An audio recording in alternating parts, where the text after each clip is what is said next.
Welcome to Fertility Friendly Food, the podcast. My name is Stephanie Vlakis and I'm an expert certified fertility dietitian and nutritionist and founder of The Dietologist, a multiple award-winning virtual fertility and pregnancy nutrition clinic serving thousands from around the world, and of course, the host of this pod, Fertility Friendly Food.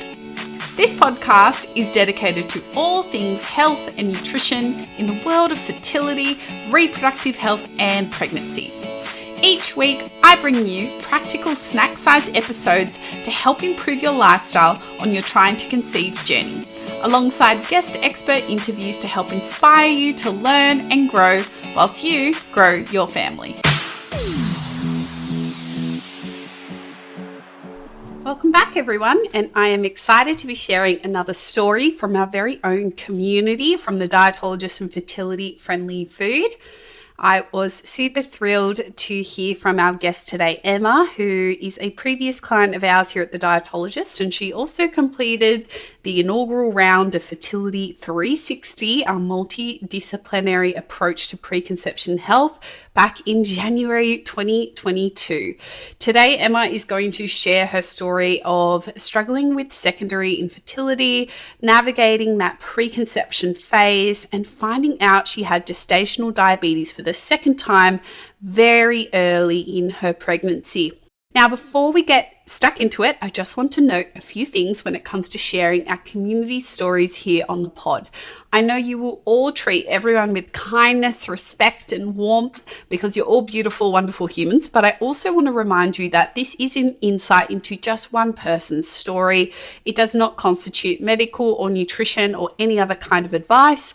And as always, it's so important not to compare your journey to others, which Emma talks so beautifully about, but rather we are just sharing to provide a source of inspiration and also an opportunity for our community members to share with us in a way that can help reach more people as well. Now, Emma's beautiful little girl did wake up unexpectedly from her nap halfway through the record, so you will hear from her too. She's a great podcast co-host, I will say. So there is some blowing of raspberries and some cute little giggles from little miss. So if that is going to be bothersome at all for you, give this episode a skip, but it is the reality of recording with mums, so I welcome it. So a huge warm welcome to our guest today, Emma.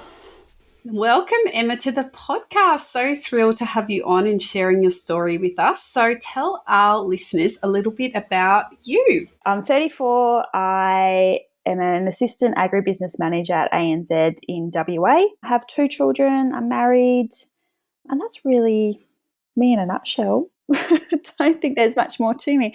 I live on the coast, so I live in a small town. Well, it's not really a small town, it's a small city, about 400 kilometres north of Perth, and we live on the beach, so we've got a nice, easy, relaxed lifestyle. And yeah, it takes us, like I said, it's a small city, so it takes us about 20 minutes to drive from one end to the other. So how good's that? Yeah. No Sydney traffic in no. I am very jealous. It is nice. We've got to get to WA, the beaches, the sunset. Oh, yes, it's just so far. Well, yes, it is. It is. And it's such a big state. There's so much to see. Like, you've got up north, which is like the desert, and then you got down south, which is like forest. So it's a bit of, I live in the middle. So yeah, Australia is such a land of diversity. I think people from overseas are often very shocked to hear about that. So yes, definitely. So tell us a bit about your fertility journey, your conception story with your little ones, or perhaps your most recent addition to your family. And yeah, where you're at now. Obviously, you've got 2 beautiful children now, but maybe step us back in time when you were first starting to try to conceive with your first and what that was like. So my husband and I decided on our honeymoon that we would start trying straight away. So I had a cycle while we were on our honeymoon, obviously didn't fall pregnant then. So really, we weren't really trying on our honeymoon because, you know, you want to enjoy your honeymoon. So when we got back, I bought some ovulation sticks and went hell for leather got the little smiley face, and I was like, all right, it's go time. And then we fell pregnant straight away. I had no expectations that I would fall pregnant straight away. Like I thought, yep, 6 months, everyone tells you 12 months, like, it can take up to 12 months. So don't stress. So I expected sort of maybe around the 6-month mark with my first, and we fell pregnant straight away.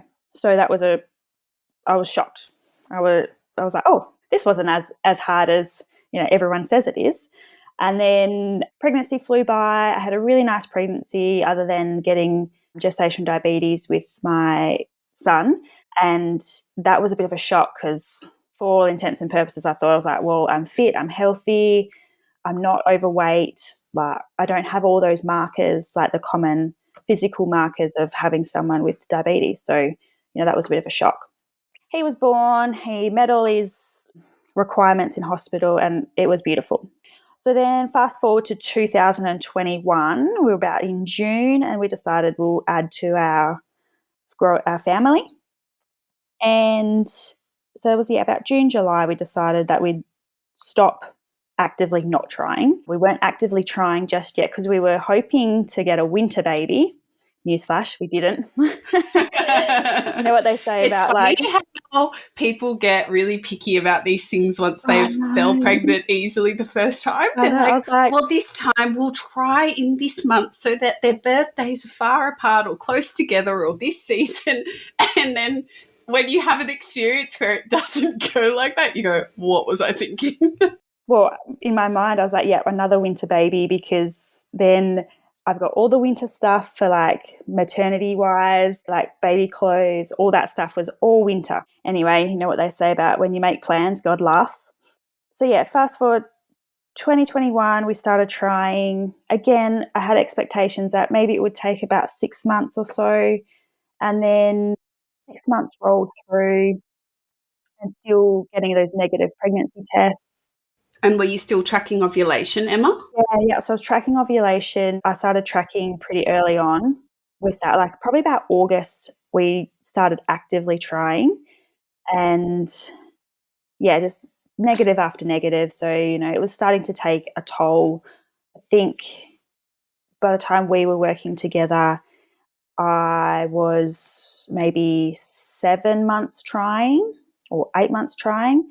And then I booked a doctor's appointment, did the blood test to see if I was actually ovulating, and that cycle I fell pregnant. So it took us 10 months in total for that one. And yeah, I think it was a shock.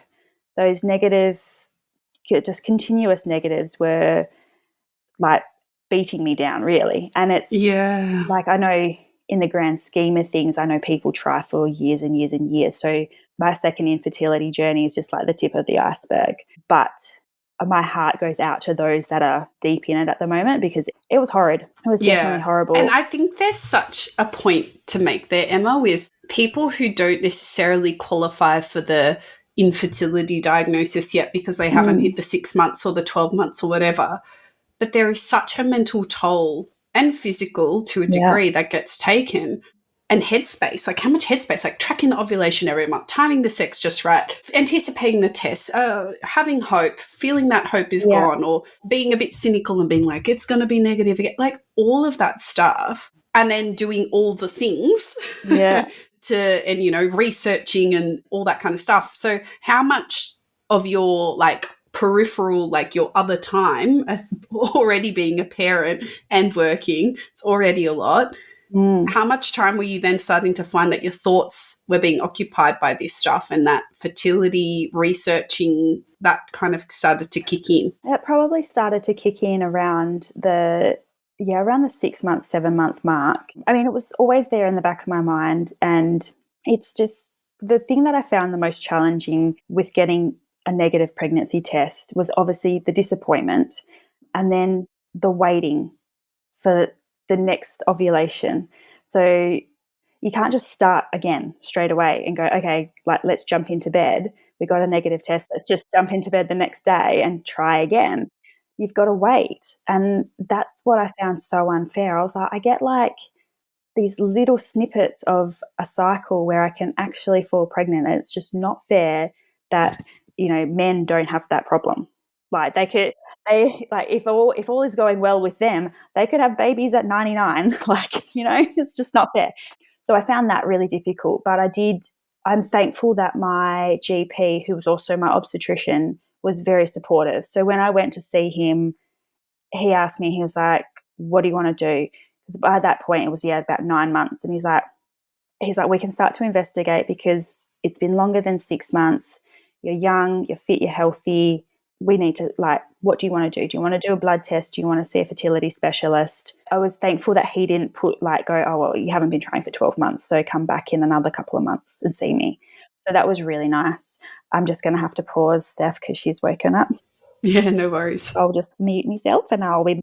That got me pregnant, because not as in he didn't get me pregnant. That sounded weird. Obviously not. I put the pressure on, so, you know, you got pregnant. But yeah, so the mental health part of it, it's not, I remember breaking down with my husband and being like, what's wrong with us? Why are we not supposed to have another baby? Thinking it was my fault. Yeah, trying to do all the right things, and definitely hard. So for people to go through it years upon years, man, they're a whole nother kettle of fish, they are. Truly. I think to a degree, we can grasp it in small snippets, but living through multiple years. Yeah, I can empathize, but I still don't think even my imagination of it is probably accurate, if I'm very honest with myself. So yes, I totally hear you. And a curious question for you, Emma, just rewinding back to that gestational diabetes diagnosis that you had when you were pregnant with your son.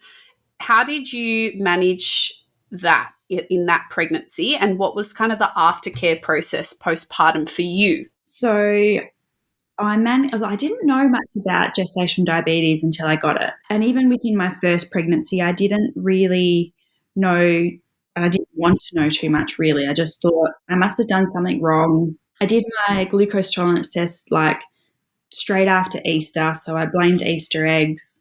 Whereas the nurse, when how to do finger pricks and stuff with me, she's like, no, it doesn't matter that you ate an Easter egg or you ate 10 Easter eggs that weekend. It's just your placenta. And even then, I still didn't believe that. I was like, nah, I must have done something wrong. So managing it was able to manage with diet and exercise alone. I found I was really restrictive within my pregnancy with my son. I was just so terrified of sugar. It was actually sugar that I stayed well away from. So anything sugary, I was like, nope, can't have it. Yeah, I don't know whether that helped or didn't help, or it was just different. Yeah, when I had gestational diabetes with my daughter, the second time round, I knew a bit more. I trusted. Yeah, it was a very different ride with my daughter when I was pregnant with her. I knew more about it, but diet and exercise alone wasn't cutting it. I did need to go on insulin. I found the pregnancy just harder in general, but I don't know if that's just because I had a toddler in tow as well, and I was a little bit older. So it was probably all those factors. And aftercare with my son, it was just 12 months, so my 6-week postpartum glucose tolerance test, and then 12 monthly after that. And so far, same with after my daughter's birth. Did the 6-week postpartum glucose tolerance test, and I will be following up with the doctor actually, I've got a doctor's appointment tomorrow, so I'll be following up with him a bit sooner than 12 months. It's fascinating that you talk a lot about that mental stigma of gestational diabetes.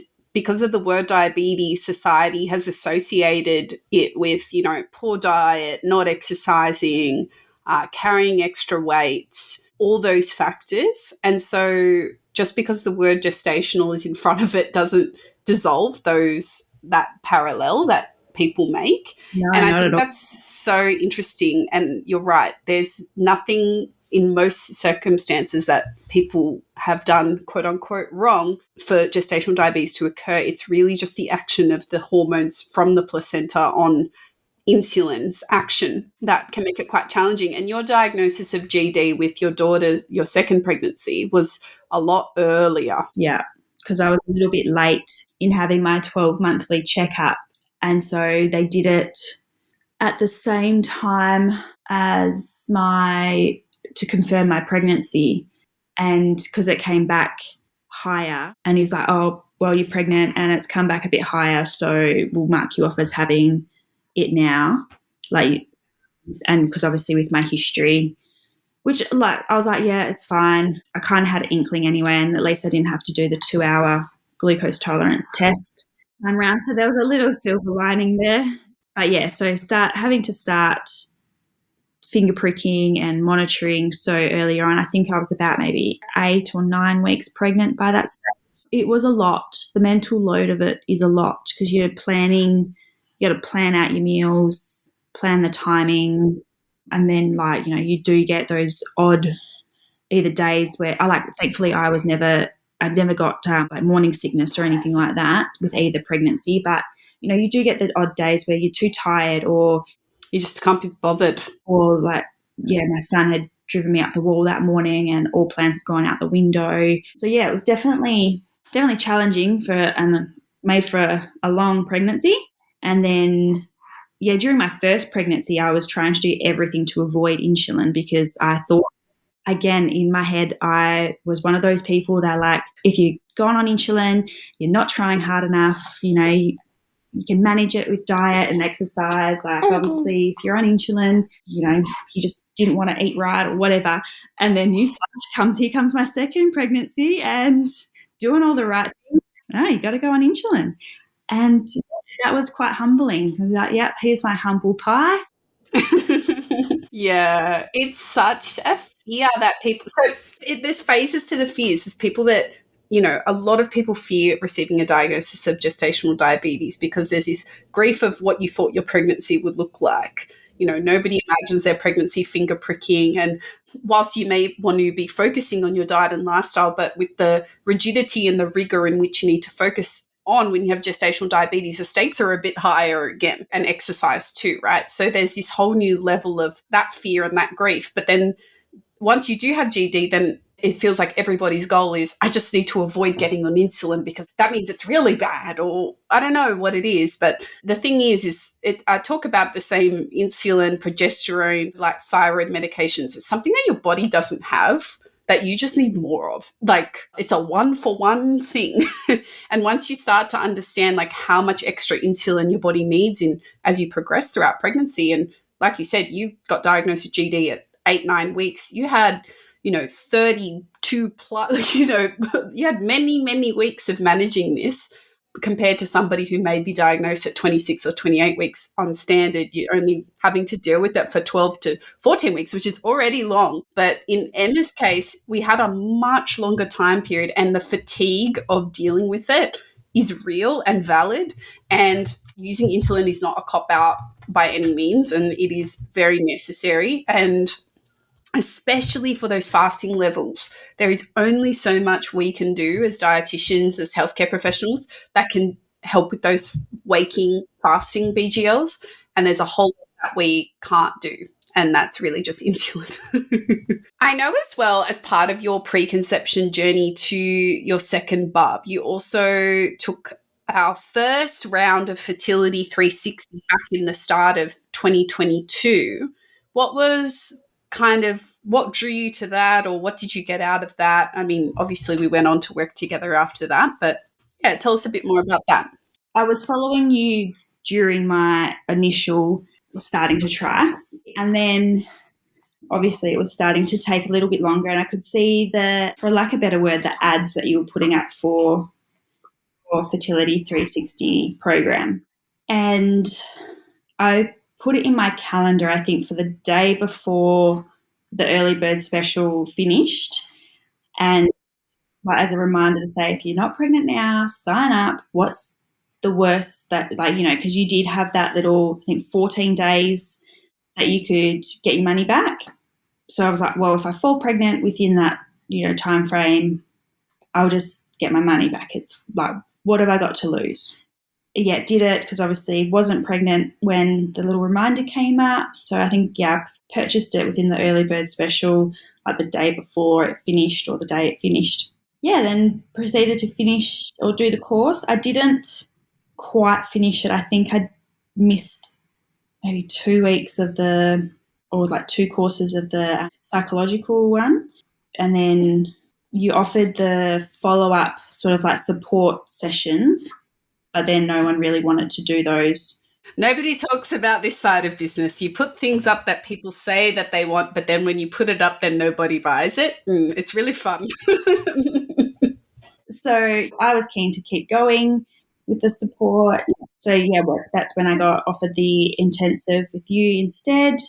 And then we started the week together. So it was definitely a like, what have I got to lose kind of situation for me. And there was a lot of like, obviously with the content providers within Fertility 360, they put a lot of content on their socials just like you do, but it's not as in depth. So there was a lot of learning for all, like even though I didn't get to finish it, all 4 segments, there was a lot of learning involved and a lot of aha moments. So I definitely, like if I have a third baby, which I'm hoping my husband will let me have a third baby.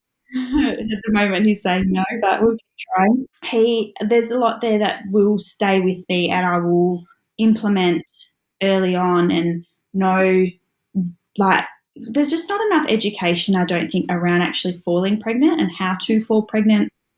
Like, in schools they teach you how to not fall pregnant and to protect and all that kind of stuff, but they don't teach you how hard it is to actually fall pregnant. And expectations. Yeah, it makes it sound like, you can just go out and have a one-night stand and, there goes the rest of your life because you're 18 and now you got a baby. But it's not that way. I mean, it is that way for some, obviously, like one-night stands do happen. But, when you're in a loving relationship and you want to have a baby, it actually can be hard. But no one teaches you that. No. And I think the other thing is because we have that fear of, almost that Mean Girls, sex ed of like, if you don't have protected sex, you're going to get pregnant and you're going to die. Like that kind of like over dramatization of, how easy it is to fall pregnant if you have unprotected sex. And because it's so drilled into us, I mean, we all don't feel the age that we are. Like we all feel younger than what we are, right? Like I don't know anyone who doesn't feel that way, right? So your brain is still kind of in that lag of like, oh, like if I do it one time, maybe I'll get pregnant. And that is the case in some situations, like when you were trying with your first, but it is actually not that common. And I think we need to normalize that it does take time. Like I've had people come to consults in absolute tears and beating themselves up that they are yet to be pregnant after 1 or 2 months because I timed it exactly right and everything else is fine. And why aren't I pregnant? And like for me I have to sit down and break it down and explain all the biology of it. And then they're shocked. And they also feel a little silly, bless them, because they're like, oh my God, I didn't realize this is all the things I have to line up for this to go right. And I'm like, it's not silly. How would you know this? And I just thought, you know what? Birth is like this big thing that gets focused on in pregnancy, right? Birthing, like you go to the birth class, you go for multiple days to birth classes, right? All these strategies for labor, how to, deal with all the different phases of labor, all your options, da, da, da, da, da. People spend weekends going to these things. And I was like, birth, really, labor and delivery is what? Worst case scenario, a couple of days of your life. Don't get me wrong, not to minimize, it's a significant time. And then I just went, preconception and like trying for a baby can last years.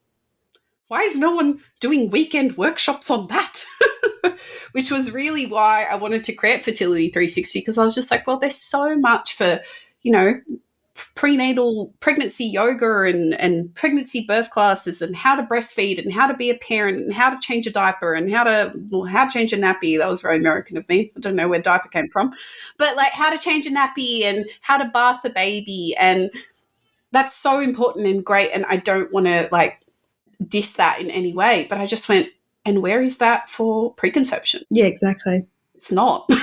Doesn't exist. I'm so glad that you did Fertility 360 and that there's a lot of learnings that stuck with you for the long term, because it is more than just a short-term thing that you learn. You learn, just like having gestational diabetes, I'm sure, on all the strategies you learned to manage your blood sugars. They're things that you don't forget. So, Emma, I have a question for you, which is, what did you find was the most helpful navigating this life stage so far? You know, trying for a baby, navigating pregnancy with GD, navigating pregnancy in general, being a mum, having another baby. Like, what was it? A healthcare provider? Was it an Instagram account? Was it a podcast? Was it a particular knowledgeable family member or friend? You know, what kind of felt like was helped you get through when it was a bit tough in those days trying to conceive your daughter, for example? I think firstly, when we were starting to try for my daughter, for our second child, I had followed Lee Campbell. I love Lee. I had followed her on her Instagram for years, and she spoke about second infertility. And when I had a read about it, I was like, what is happening to me? So I started to started to look for fertility accounts to follow on Instagram. I'm more present on Instagram than any other social media. So just looking at fertility support groups, things like that. And hence why then I found your page, because you were a fertility and pregnancy dietitian. And I found a few other helpful pages. And so that started the whole, maybe there's nothing wrong with me, but there's something wrong. You know, they say it's second infertility, there's nothing wrong. It's just really bad luck and really sucky timing. There might ever be an answer, there might not be an answer. So when I was going through that and just following these accounts and things, it just sort of snowballed into not so more like the doom and gloom accounts where, like, you know, these people were going through infertility and they'd been going through it for quite some time. I found a lot more supportive accounts like yourself and doctors that were interested in women's health and pregnancy and fertility. And so jumping on those, having a look through those, and then starting to actually make some like definitive steps in helping myself. So jumping onto the Fertility 360, checking in with my doctor, and like I had gone into my doctor's appointment for a different reason altogether, but I mentioned it to him, and then I thought to myself, I was like, if I don't mention it now, when? Like, do I, 3-4 months before I book in and see him again and go, oh, okay, I've been trying for 12 months now and nothing's working. Like, what's the harm in saying to him now, I've been trying for 9 months and I'm my not here mental because health is suffering. like I am starting to struggle. So just sort of starting to advocate for myself a bit more and going like, whoever made up this 12-month rule of you have to try for 12 months before we can help. And even then, like, people are like, oh, what, will you try IVF? I'm like, no, IVF, just because you've like been trying doesn't mean IVF is always the answer straight up. Like, it might be the answer, but I'm not going to just dive into IVF straight away. I'm going to like do my research and see if there is anything else that's for me that fits better for our family dynamic and things like that. And whether that is IVF, well, then we go down that track. But it was starting to advocate for myself a bit more and going, something's not right here. It didn't take us this long the first time round. I didn't expect it would happen straight away with the second, but I didn't expect it to take this long either for us. So I think that's how I'll ask the question again. The things that were helpful was your GP advocating for yourself, finding Instagram accounts. Lee Campbell was kind of maybe one that really kicked it off for you. Yeah, she was the sort of the catalyst, I suppose, the start of it all. just to go, there's something not right here, because she was going through it as well, and I was like, this sounds like something that's happening to me. Yeah, they definitely, and having support, and like my supportive husband as well, he was like, well, what do you want to do? Obviously, when I went in to get tested, have my blood test, I said, if it comes back normal, you know that you're next to go get tested. And he was like, yep, all right. Like, he was starting to brace himself. Oh, as if their test is as bad as ours, please. Sir, you have not been subjected to an internal ultrasound. But it can be a bit vulnerable. Yeah, I think definitely for me, having courage to speak up for myself as well, and going like, something's not right, and not just sticking my head in the sand, was probably one of the biggest things. Yeah, for sure. I think advocacy is the thing that, like, obviously I hope our clients walk away with lots of things from working with us that help them in the immediate term and also in the longer term. I love hearing from some of the clients that I had from years ago telling me, I still do my 3 colours, or still make sure I get my oily fish twice a week, and, I still make sure I take my supplements when I'm meant to. Like, and that's like nice to hear, because like, we don't know what you're doing in your house. Like, we don't know if you just did it for the time that, you were working on it and now it's kind of been and gone. But it's nice to know that we have like a long lasting impact on people. Advocacy is one of the things I think many of our clients walk away with, having that a little bit of empowerment and education and knowledge about reproductive health and fertility and what's normal for their body and what's not normal for their body. And look, you're the expert of your own body, right? So like, you know it best. Not even your doctor will know it as good as you know it, because they're not living in it every day, right? So I think that advocacy piece is like something that I'm a huge proponent of, and I really try and encourage people and also help them to do, right? But I can't forever be there for the rest of your life writing letters back to your doctor asking for A, B, C, D, E. So sometimes I almost give like my clients like a little script, like, okay, so like when we go back to the doctor, this is what we want to say so that we can try and get some headway being made on A, B, C, D. Don't expect that they're going to ask you the right questions that are going to lead them to that conclusion. Take it a little bit upon yourself to be forthcoming. And I think when you were forthcoming, you got help, you got support. And I think that 12-month thing, totally, I'm with you on that. Like, it takes months to get in to see a fertility specialist, and the fertility specialist is going to do their own workup, which is going to take another month or so to then get back in, review all the results, schedule those appointments. So if you're approaching the 12-month mark, or if you're over 35, 6-month mark, you're getting a few months in, a few months off that mark, whatever it is. Start booking that GP appointment, start booking the fertility doctor in. Worst case scenario, you're pregnant, you cancel it. Oh, well, no fertility doctor's going to be upset that you cancelled the appointment because you're pregnant. Don't stress about that.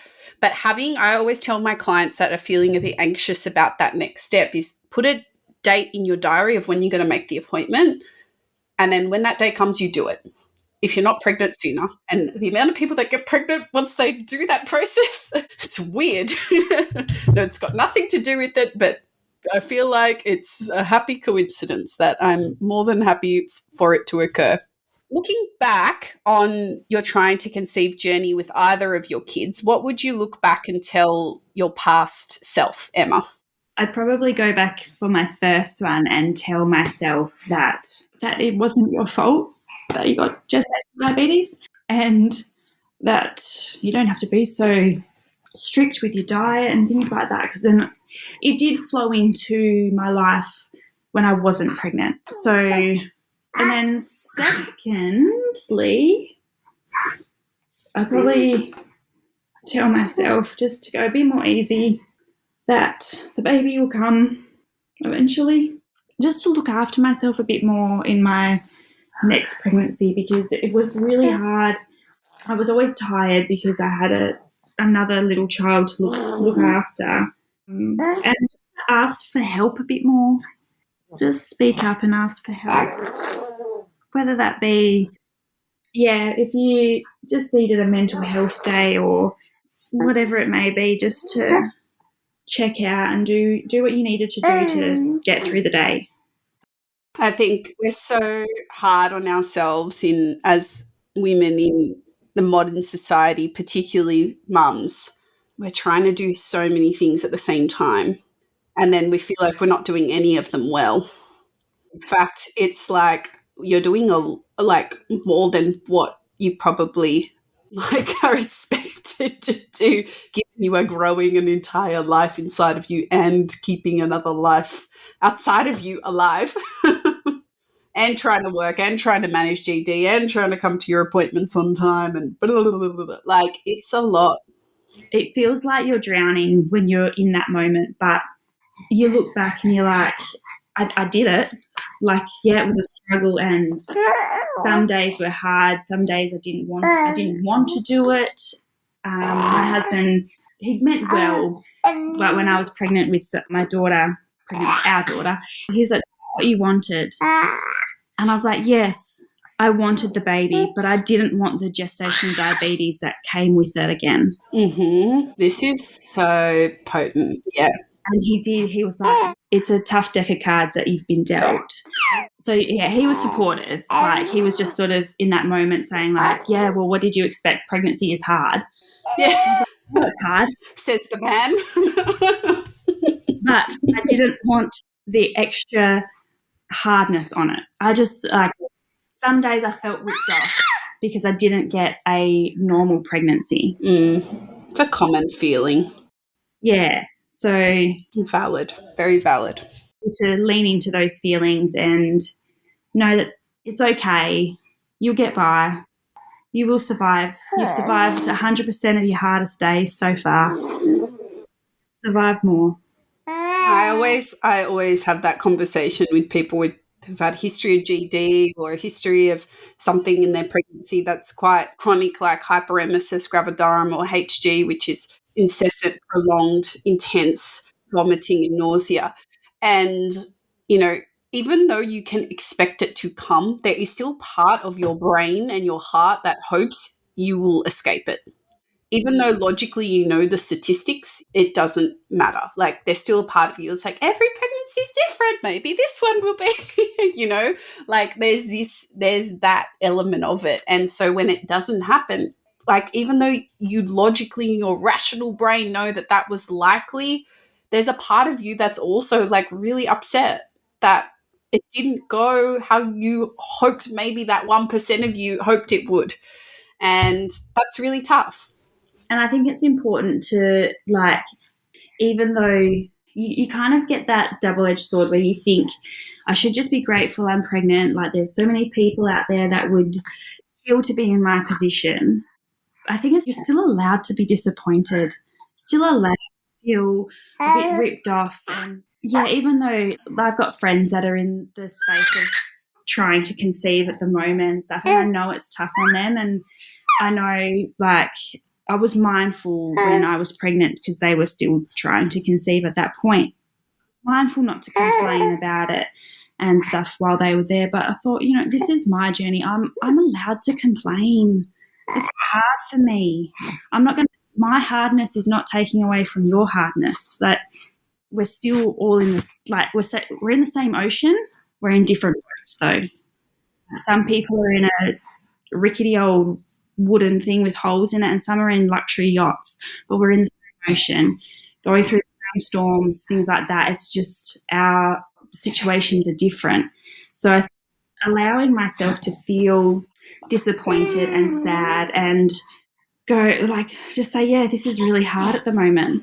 Even though, yes, I am pregnant and I'm growing a healthy baby, and I know that there are people out there that wish they were in my position, it's still hard. It's important to just, like, your struggles aren't taking away from anyone else's struggles. Yeah, if you are in that position and stuff, just because you're pregnant and somebody else isn't, doesn't mean that, you're taking anything away from them when you can.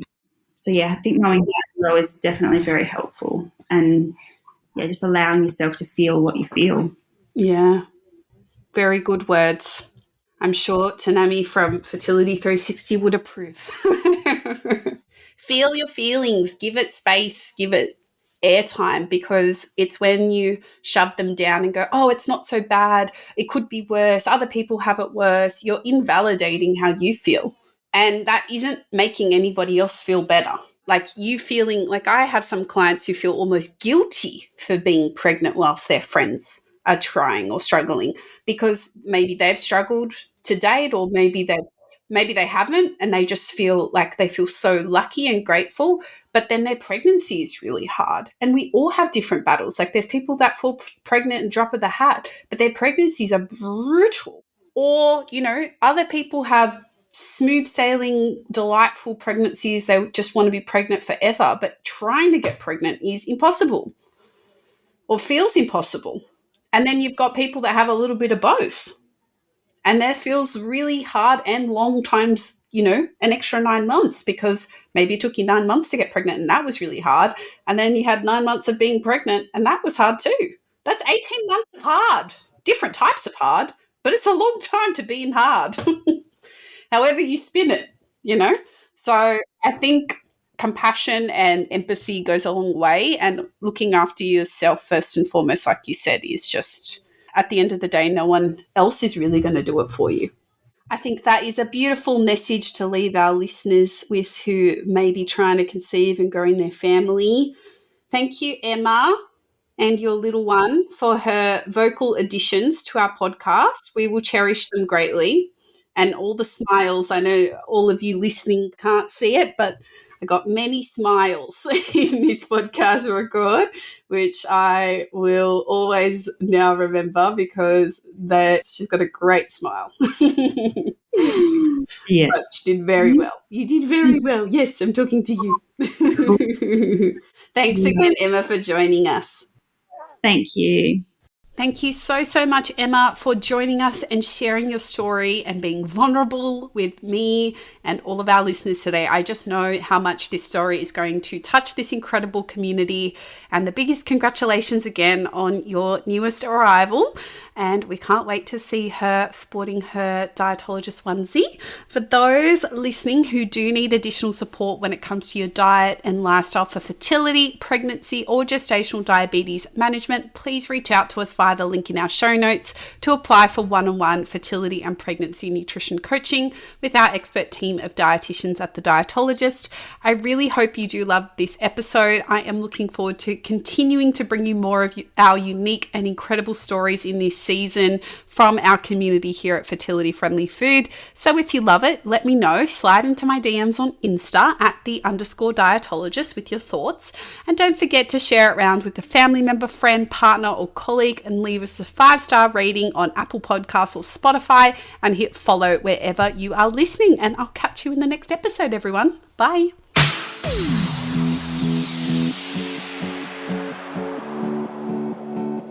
Fertility Friendly Food, the podcast, acknowledges the traditional owners of country throughout Australia and recognises the continuing connections to lands, waters and community. We pay our respects to First Nation cultures and to the elders past, present and emerging, and extend that respect to all First Nations people tuning in today. This podcast is recorded on the land of the Gadigal people of the Eora Nation.